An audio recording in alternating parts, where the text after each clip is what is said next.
যে মানুষটার দরজায় কড়া নাড়ার অধিকারটুকু আর নেই, তার খোঁজ নিতে ইচ্ছে হয় মাঝে মাঝে। খুব নিরীহ একটা ইচ্ছে, একবার শুধু তার চোখের দিকে তাকিয়ে কেমন আছো,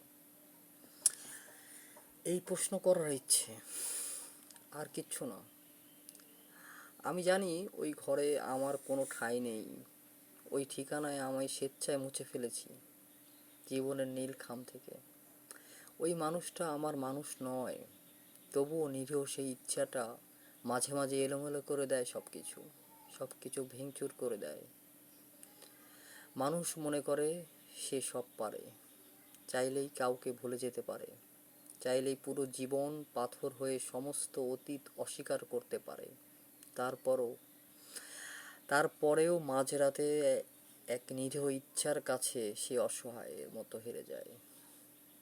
এটা এক অসহায়ের মতো হেরে যাওয়া, যেটা দ্বিতীয় কেউ জানে না, শুধুমাত্র সেই ব্যক্তিই জানে যে বারবার নিজে হেরে যাচ্ছে, অসহায়ের মতো নিজের কাছেই নিজে হেরে যাচ্ছে।